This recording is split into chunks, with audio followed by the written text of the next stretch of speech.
Good to see you, Master Chief. You could tell a single-player campaign is truly great when revisiting it sparks a similar joy as your very first run, even when you remember how it all plays out beat by beat. Pistol shots on scrambling grunts, sticking elites with plasma grenades, popping Flood like bubble wrap with an assault rifle. Halo Campaign Evolved rekindled the familiar feeling of playing the original on a rented Xbox at my grandma's house in 2001. But as much as I adore Halo's campaign with its simple yet thoughtful combat design, you can only play the hits so often.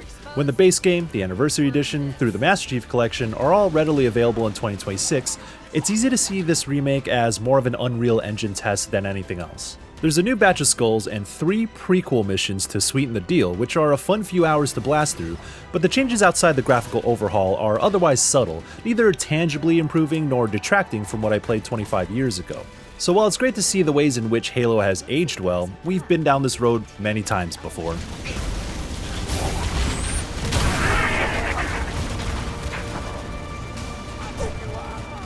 There aren't really any surprises here for those who've played Halo before. Master Chief awakens as the UNSC flagship is invaded by the Alien Covenant, and he escapes by landing on a mysterious ring planet. In its twists and turns through various biomes and chromed out Forerunner halls, you uncover the truth about Halo itself, paving the way for the rest of the series.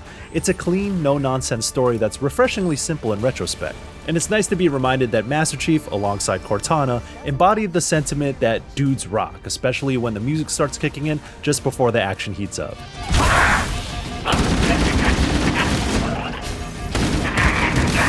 Campaign Evolved includes some brand new cutscenes that teeter between kinda hokey to just fine. For example, pulling up to the beachfront in a Pelican for the silent cartographer has a little extra gravity, but I do miss that original first-person fly-in. While the one at the bow of the Pillar of Autumn for the opening mission doesn't really have the same sense of urgency. But overall, there's a beauty in how quick Halo is to the punch, and it's this initial setup of a distinct sci-fi world that set the stage for some of the best designed shootouts of its era, which revolutionized first-person games on console at the time. The sense of wonder when trying to figure out which direction to go upon exploring Halo itself as Covenant ships constantly dropped grunts, elites, and jackals made for encounters that felt organic and varied. That mix of enemies alone was strong enough bread and butter for basic encounters, and when they're accompanied by armor-clad hunters or cloaked elites lurking with energy swords, I'm reminded that Halo was so much more than a scripted shooting gallery. And it's still a hearty challenge on legendary runs, rivaling FPS campaigns of the modern day. As annoying as it may be to wipe from something like a pesky suicidal grunt running around with 2 plasma grenades in hand, you just have to accept it and play a little smarter next time. Positioning, grenade placement, and making the most of whatever weapons are available are parts of Halo's combat calculus that remain solid all these years later. There are stretches that rely on repeat corridors for a little too long. Working your way through the library alongside Guilty Spark, grinding through Covenant ships' hallways, or backtracking during 2 betrayals, these aren't the most exciting parts of Halo. However, the fundamentals of its iconic, satisfying gunplay still make the repetition enjoyable at least. Moments like being able to take a Scorpion tank or Banshee through the snow-covered valleys and approach open firefights with Halo's sense of freedom make the lulls a little more forgivable.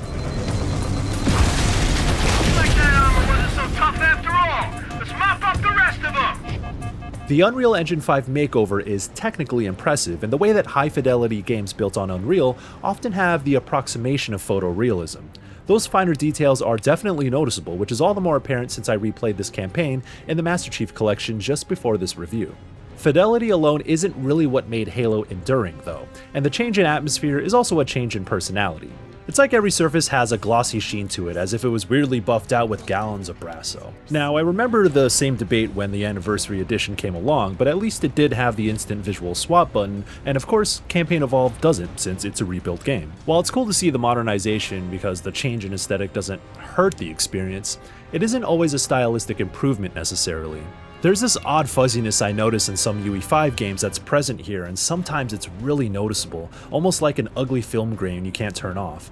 And then there's some weird distortion around weapon models when you're in motion. That said, there are moments where the visual overhaul had me taken aback. The way the setting sun beamed through the cracks of the Pillar of Autumn in the Maw fed into the bleak, melancholic feeling of that final mission. The way plasma weapons lit up cavern walls as the Covenant and Flood duked it out added some depth to the tight spaces and chaotic battles therein. Along with the mood lighting and slimy biomechanical motifs of later missions, it reinforced the idea that the original Halo could have a slight horror edge to it at times. Campaign Evolved also sort of Frankensteins parts of other Halo games together. The physics and controls seem to be based largely off of Halo Reach, while character models are borrowed from a mishmash of others. Those are some of the more subtle examples, but the inclusion of several weapons that weren't usable in the original is a much more prominent one. The purist in me wasn't always a fan of this move, but when I was launching fuel rods into enemies, lunging with energy swords, or plucking out Flood with a sentinel beam, I really couldn't complain since they feel incredible to use and add variety to combat. I feel similarly about the addition of sprinting, which changes the cadence of a campaign in certain parts, but it makes long stretches of corridors easier to blast through, and it let me run past encounters I'd rather not engage in altogether. You can also keep equipment tucked away to activate when you want. This doesn't make that much of a difference, but it is nice to hit the overshield just before pulling up on two hunters at the same time. You'll also notice that there are no medkits and health regenerates over time, and that the rocket launcher has vehicle lock-on, as a few more examples. Shifting. I'd be remiss not to mention skulls, the secret little modifiers you'll find in the most unlikely places in each mission. This is a carryover from the Anniversary Edition, with a batch of new ones added on top. To me, skulls have been one of the more interesting ways a campaign adds replay value in both having to hunt for them and then redo missions with them active. Runs can get pretty bizarre with goofy changes like Grunt Birthday Party or challenging ones where you can only charge your shield through melee kills. And then the remix modifiers are a welcome addition, where you can either randomize the types of enemies you encounter or weapons you pick up throughout the campaign. I like how off the rails these can be, and in the absence of PvP multiplayer, these can liven up a co-op playthrough with absolute chaos, mostly the good kind. Boo.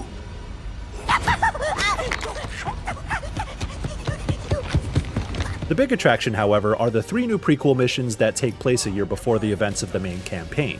Master Chief and Sergeant Johnson end up tag-teaming a rescue operation to save UNSC Marines held captive on a Covenant ship, and while they're not exactly revolutionary levels, they fit the mold of a traditional Halo campaign in terms of encounter design and challenge. That also means a chunk of that time is, again, spent on bobbing and weaving through ship hallways as you mow down the usual suspects. A handful of moments do shine as bright as the blinding flash of a plasma grenade in UE5. The gilded halls of the ship's high-class rooms give a retro-futurist aesthetic akin to Destiny's Leviathan raid, and the outdoor combat arenas have a clever way of working into the story of these prequel missions, while providing a little more room for those open encounters Halo has historically been good at.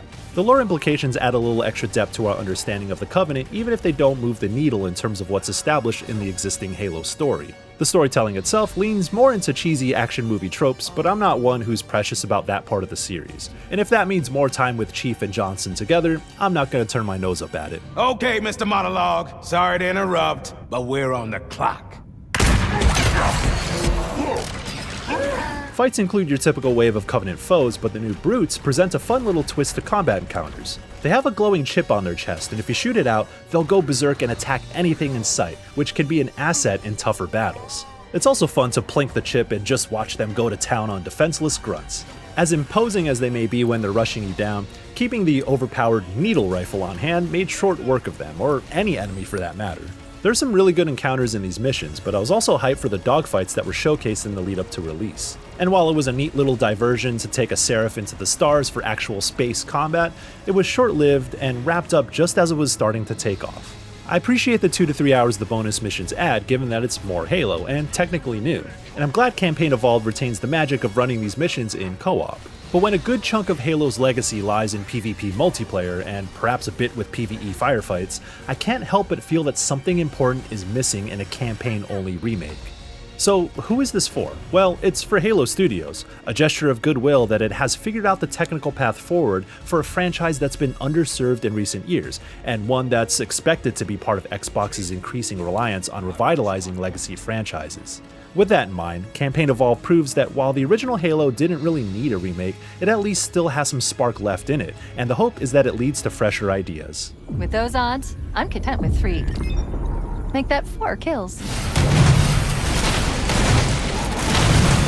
It's no secret that Halo Campaign Evolved is a test run for developer Halo Studios and its future using the Unreal Engine, and from that perspective, it makes sense why this is a pretty slim package that retreads well-worn territory. The fact that I still had a blast revisiting the original Halo story in 2026 speaks to its timelessness, however, and the gunplay that revolutionized first-person console games and co-op multiplayer make it worth playing today. But almost all of that is a credit to Halo in general, and not necessarily Campaign Evolved specifically. The new prequel missions are a fun couple of hours of usual Halo fare, and the elevation in technical detail with UE5 and the subtle tweaks in the older missions are nice to see, but I don't think they're transformative in a way that makes a significant difference to what's been great about Halo even 2-something decades later. And with the Master Chief Collection right there, which also has the robust multiplayer suite, Campaign Evolved is mostly a shiny trip down memory lane.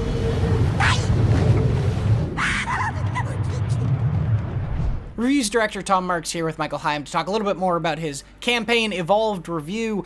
Michael, you are on our podcast Unlocked, our Xbox podcast, very frequently. You reviewed stuff like Metal Gear Solid Delta in terms of past sort of remaster, revisit things, also stuff like Pragmata, Final Fantasy VII Rebirth, yada, yada, yada. Tell me about your history with Halo specifically, because I don't think you've reviewed a ton of FPS games for us over the years, but obviously this is a big area of interest for you all the same. Yeah, I think everyone has their own origin story with Halo. You remember exactly where you were, what life was like when you first played Halo. That's like kind of the beauty about the nostalgia aspect to Halo specifically, because it's also a co-op experience. So I mentioned this in my review. Back in 2001, during the wintertime, my cousins from the Philippines came over to visit us in America, and so we were staying at our grandma's house, and we rented an Xbox with Halo Combat Evolved, the original. We had 4 controllers, and we blazed through that whole campaign in one night. And because you only have so much time when you rent a console. Back in the day, you could rent consoles. So we did that, and we ran it again on Heroic and Legendary throughout the rest of that week. We played a bunch of split-screen multiplayer, and it was magical because I was always aware of first-person shooters, but on console, that was the first time, you had the modern controls that as we know today. Only now replaying through Master Chief Collection and then Campaign Evolved, do you realize how magical that was? How Bungie nailed it on their first try with the series. It speaks to how good the original was, and using that foundation for a Campaign Evolved, like the base level for Campaign Evolved is going to be pretty damn good already. Replaying this campaign revoked a lot of those memories, and then you stick with the series throughout the rest of its life cycle, right? Halo 2 was huge because we had LAN parties back at my friend's house. I was in high school at the time, so we're lugging Xboxes in our backpacks with copies of Halo 2, and we run 8-player multiplayer at my friend's house. And that's also when Xbox Live peaked on the original Xbox, and I remember playing a lot on Xbox Live. And then Halo 3 was the next step in revolutionizing online multiplayer with things like ELO rankings and so much more online quality of life stuff with the Xbox 360. So those days right there. And then with Reach, of course, like Reach is still my favorite in the whole series. So everyone has their favorite, everyone has their memories, everyone kind of has dipped in and out of the series as time has gone on as well. So Halo is important to me, and it's probably important to so many other people out there. Zooming out to kind of a broader sense with how you approach reviews like this of remasters or remakes, how do you go into it? Like, what's the thought process when the game itself holds up and is great, and you're not saying that the original Halo campaign or whatever is failing in any real specific way, but then the packaging of it around it is not quite at the level you want it to be? Like, is that a tricky thing to review? Yeah, it's a really tricky thing to review when you have to like put a score on it, especially because now you're weighing a lot of different things. Reviewing Campaign Evolved reminded me a lot of reviewing Metal Gear Solid Delta with regard to Snake Eater. Like, Snake Eater is one of my favorite games of all time. Halo's also up there as well. So you have these two classics of similar era too. Both remade in Unreal Engine, but you also have to think about like what purpose they serve and what place do they have in the modern gaming library. And I know that Snake Eater has like other versions that you could play, but I think that the changes that they made gameplay and visually uplifted that game in some important ways. The thing with Halo is that, remaking an Unreal Engine, like there are ways in which this game looks incredible, but it doesn't necessarily elevate the things that Halo 1 did so special. That stuff is still there, but it's not necessarily elevated. When I look at something like Snake Eater, the slight changes that they made elevated what that game was and what that game was about. Sort of a greater than the sum of its parts sort of situation. Yeah, that's definitely a factor in it as well. And you also think about availability of the original is also something that I at least in the back of my mind, because Master Chief Collection, it almost feels like the perfect encapsulation of that era of Halo in one thing that is readily available on Xbox One, Xbox Series, PC.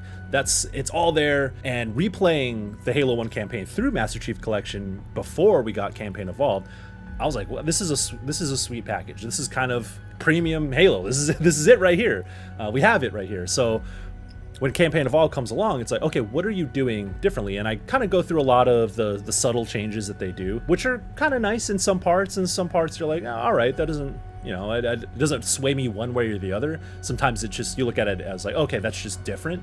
But I look at how does a remake or a remaster elevate the important parts of that core game? Not saying that Campaign Evolved failed in any way, like you said, but it's that elevation that I'm looking for in a remake. Otherwise, you could play the original one. Yes, this looks better technically, but when you have Anniversary Edition and you have the original and you have it packaged for any platform you want, except for PlayStation, yeah, it puts Campaign Evolved in a weird spot.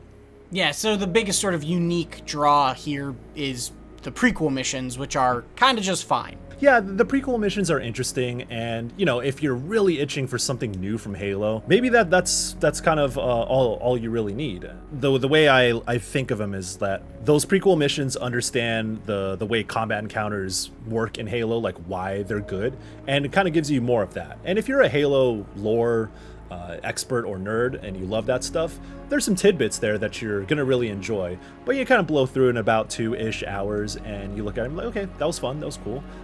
Like, I'm not mad at it. I'm glad that they did something along with the remake of the base campaign, but yeah, it's more Halo for a little while, and that's cool. I like that. Well, Michael, thank you so much for chatting with us a little bit more about this. If you want to hear a different conversation in the same realm, in the terms of, we talk a little bit more about remasters, remakes, what we expect from them at the end of his Metal Gear Solid Delta review, so you can go check out that conversation. And if you want a different sort of Xbox-leaning first-person shooter review recently, Mitchell reviewed Doom: The Dark Ages Revelations, that DLC, which is pretty fantastic, so you can check those out. And for everything else, stick with IGN.